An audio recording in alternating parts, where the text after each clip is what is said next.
안녕하세요. 월세와 월 배당받는 투자 이야기 월투 부부입니다. 요즘 부동산 규제가 심하다 보니까 아파트 팔고 꼬마 빌딩 살까라는 뉴스가 자주 나오고 있는데요. 그래서 오늘 영상은 꼬마 빌딩 신축 시 얼마가 필요한지, 임대 수익은 얼마나 되는지, 또 이런 사업을 검토하려면 어떻게 해야 되는지 이야기해 드리겠습니다. 먼저 땅을 매입하기 전에 사업성을 꼭 검토해 봐야 되는데요. 만약 사업성을 검토하지 않고 땅을 매입했다가 뒤늦게 사업성이 떨어진다는 걸 알게 되면 큰 낭패가 아닐 수 없겠죠. 다시 팔기도 쉽지 않을 것입니다. 사업성을 검토하려면 사업 수지 분석을 하게 되는데요. 지금 보시는 사업 수지 분석표는 2018년에 월투 부부가 서울 외곽 지역 땅을 알아봤던 사례입니다. 화면을 보시면 크게 임대 수익과 매입 비용으로 나뉘는데요. 먼저 임대 수익을 분석하려면 두 가지를 알아봐야 합니다. 첫 번째로 가설계를 받아봐야 되는데요. 매입할 땅에 지번만 있으면 건축사 사무소에서 가설계를 받아볼 수 있습니다. 가설계가 있으면 이 땅에 몇 평, 몇 층, 그리고 몇 세대를 구성할 수 있는지 파악할 수 있고요. 그렇다면 세대별로 임대료를 산출할 수 있겠죠. 물론 가설계를 의뢰하면 비용을 지불해야 되는데요. 비용은 제각각이겠지만 보통 20에서 50만 원 정도면 가능합니다. 만약 가설계를 받았던 건축사에게 실제로 설계 의뢰를 하게 되면 가설계 비용은 무료로 해주기도 하니까 참고하시기 바랍니다. 두 번째로 인근 지역 임대 현황을 조사해야 합니다. 가설계를 받으면 몇 평 몇 세대를 구성할 수 있는지 알 수 있다고 말씀드렸죠. 각 세대 구성을 알면 인근 지역의 평형대별 임대료를 알아볼 수 있는데요. 먼저 직방이나 다방, 네이버 부동산, 방콜 같은 앱을 통해서 알아볼 수도 있고요. 인근 지역 공인중개사 사무소를 방문해서 문의해 볼 수도 있습니다.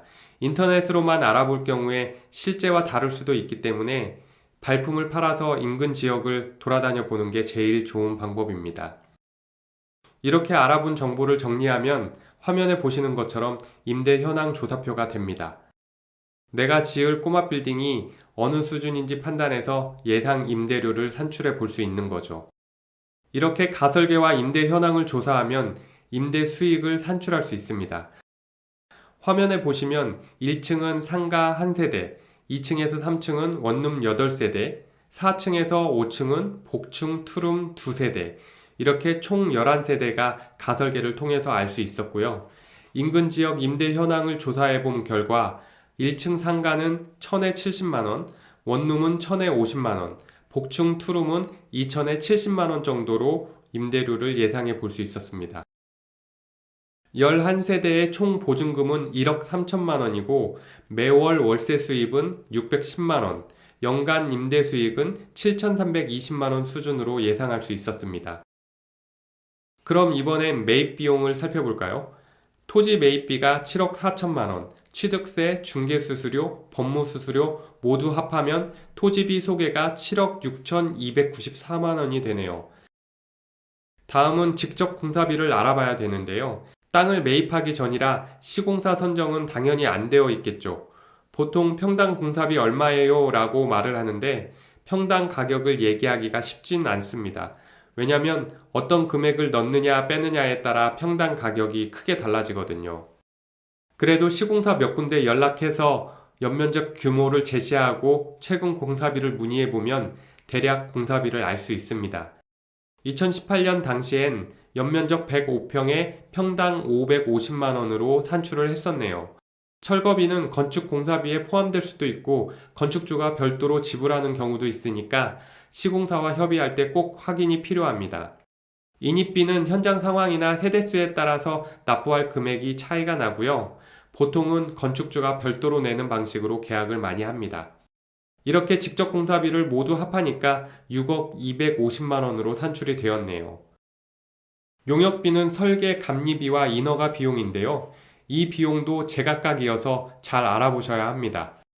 소형 건물 설계 시 1,000만원 정도로 진행하는 건축사도 있고 이름이 알려져 있거나 등급이 높은 건축사의 경우 3,000에서 5,000만원의 견적이 나오기도 합니다. 저희는 디자인에 신경을 많이 쓰고 싶었고 그래서 중급 이상 건축사 기준으로 3,500만 원을 예산으로 잡았습니다. 금융비는 담보대출의 이자 비용을 말하는데요. 먼저 대출 계획에 대해 설명드리겠습니다. 서울 기준으로 구마다 조금씩 다르긴 하지만 단독주택, 다가구 주택의 경우 담보 인정 비율이 보통 78에서 80%입니다. 쉽게 설명하면 은행에서 감정평가 금액의 78에서 80% 정도를 대출해 줄 수 있다는 얘기입니다. 그럼 예를 들어 보겠습니다.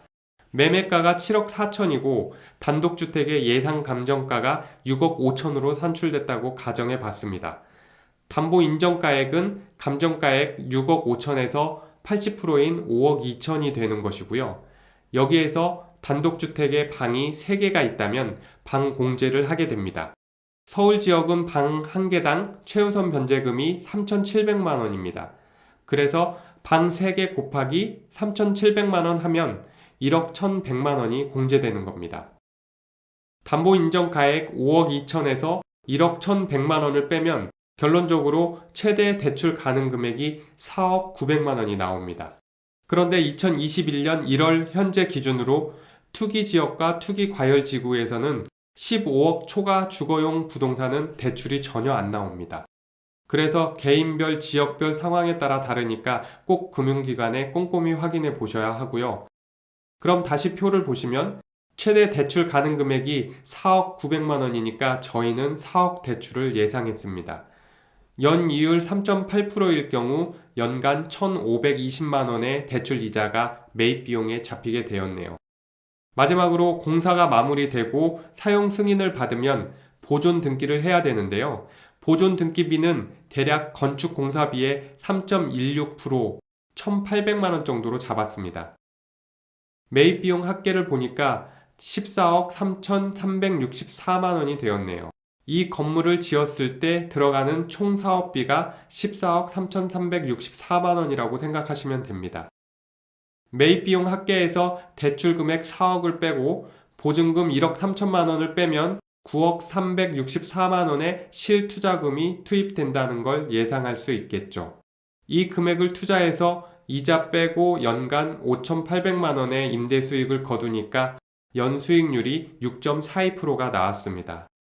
최종으로 이 수익률을 보고 이 땅을 매입할지 말지 결정을 하게 되는 겁니다. 요즘 서울에서 소형 신축 사업을 진행할 경우 보통 5%에서 6% 정도 수익률이 나오니까 6.42%면 평균 이상 정도의 수익을 예상해 볼 수 있습니다. 그런데 만약 복층 투룸 두세 대를 각각 2억 3천에 전세로 임대할 경우 어떻게 될까요? 보증금이 5억 5천으로 늘어나고 실투자금은 4억 8,364만 원으로 줄어듭니다. 연간 실수익 금액은 5,800만 원에서 4,120만 원으로 줄어들었지만 실투자 대비 연수익률은 8.52%로 늘어났네요. 그리고 극단적인 예지만 1층 상가만 빼고 전체 세대를 전세로 임대할 경우엔 어떻게 될까요? 대출을 모두 상환한 상태에서 보증금이 13억 5천으로 늘어나고 실투자금은 6,800만 원으로 줄어듭니다. 투자금을 거의 회수할 수 있는 거죠. 소액이지만 상가 임대료를 받으니까 연수익률은 12.27%로 올라가네요. 마음만 먹으면 이렇게 임대 단계에서 실투자금은 얼마든지 조절할 수 있게 됩니다. 꼬마 빌딩 신축 프로젝트를 크게 나눠보면 땅 사고, 설계하고, 건물 짓고, 임대하는 것입니다. 여기에서 땅 사고, 설계하고, 건물 짓는 단계가 공사 진행 단계인데요. 공사 진행 단계에서 자금만 최대한 융통할 수 있다면 임대 단계에서 보증금을 활용해서 얼마든지 투자금을 조절할 수 있다는 얘기입니다. 적은 투자금으로도 건물주가 될 수 있는 원리가 되는 셈이죠. 왜 이렇게 무리를 하냐고요? 서울의 땅값과 공사비는 매년 오르고 있어요. 우리가 종잣돈을 모아서 건물을 짓거나 사려고 하면 이미 가격은 멀리 달아나 있겠죠. 리스크 관리만 할 수 있다면 미리 땅과 건물을 잡아둔다는 생각을 해볼 수 있다는 거죠. 종잣돈이 모일 때마다 한 세대씩 전세를 월세로 전환해서 임대 수입을 늘려가는 전략입니다. 공사 진행 단계에 어떻게 자금을 융통할 수 있을지 살펴보겠습니다. 일단 동원 가능한 자금을 최대한 확보해야 되겠죠. 여유 자금은 물론이고 적금, 보험, 마이너스 통장 등 모든 자금을 직결시켜야 합니다. 두 번째는 매입한 땅, 서울은 빈 땅이 없으니 오래된 구옥이 되겠죠. 이 땅을 담보로 대출을 최대한 많이 받아야 됩니다. 보통 이 금융권이 이자는 높아도 대출을 더 많이 해주기도 하고요. 또 신탁 방식으로 할 경우 신탁비가 들긴 하지만 더 많은 대출을 받을 수 있으니 고려해 보실 수 있습니다. 다음은 대기업이나 큰 기업에 재직 중일 경우 회사 대출을 활용할 수 있을 것 같고요. 네 번째는 친척이나 지인에게 몇천만 원씩 빌려서 공사 진행 단계 동안 이자를 주고 임대 단계에 상환할 수도 있습니다. 그리고 시공사를 고를 때 자금 여력이 높은 시공사에 잔금을 20-30% 정도 여유 있게 남긴 후 계약을 할 수도 있고요. 최근 P2P 대출을 활용하기도 하니까 관심 있으신 분들은 알아보셔도 좋을 것 같습니다.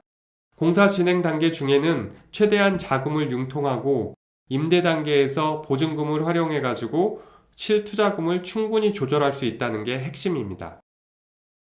그럼 결론으로 정리를 해보겠습니다. 공사 진행 단계에 필요한 자금이 얼마나 될까요? 토지비 소개가 약 7억 6,300만 원, 이 토지를 담보로 4억 대출을 받을 수 있고요.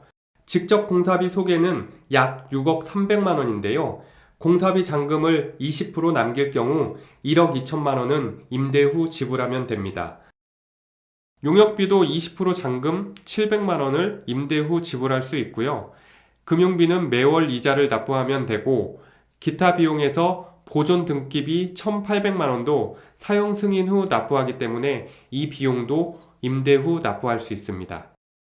그럼 총 사업비 합계가 약 14억 3,400만 원인데요. 대출 4억, 공사비 잔금 1억 2천, 설계 감리비 700만 원, 보존 등기비 1,800만 원을 빼면 공사 진행 단계에 필요한 자금이 8억 8,900만 원이 됩니다. 이 자금이 있어야 땅을 매입해서 꼬마 빌딩 신축을 할 수 있다는 결론이 되는 것이죠. 물론 이 자금이 한 번에 필요한 건 아니고요.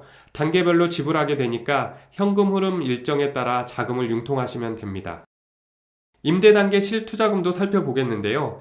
예시를 통해 세 가지로 실투자금을 조절해 보겠습니다. 전체 세대를 월세로 임대할 경우 약 9억의 실투자금이 필요하고요. 실수입 금액은 5,800만 원, 연수익률은 6.24%가 됩니다. 복층 투룸 두 세대만 전세로 임대할 경우에는 약 4억 8천만 원의 실투자금이 필요하고 실수입 금액은 4,120만 원, 연수익률은 8.52%가 되고요. 마지막으로 전체 세대 전세로 임대할 경우 약 6,800만 원 실투자금이 필요하고 실수익 금액은 840만 원, 연수익률은 12.27%가 됩니다. 결론은 공사 진행 단계에서는 8억 8,900만 원의 자금이 필요하고 임대 단계에서는 자신의 자금 사정에 맞게 실투자금을 조절할 수 있는 겁니다. 자, 오늘 영상은 여기까지인데요. 꼬마 빌딩 신축 시 얼마가 필요하고 임대 수익은 어느 정도 되는지, 어떻게 사업성을 검토할 수 있는지 알 수 있으셨나요? 이번 영상에서 보여드린 사업수지 분석표 양식은 월투 부부가 사용하는 양식인데요. 혹시나 필요하신 분들이 계시다면 아래 링크를 걸어둘 테니 다운받아 사용하시기 바랍니다. 꼬마 빌딩 신축에 관심 있으신 분들께 이번 영상이 도움이 되셨으면 좋겠네요. 그럼 다음 영상에서 찾아뵙겠습니다. 고맙습니다.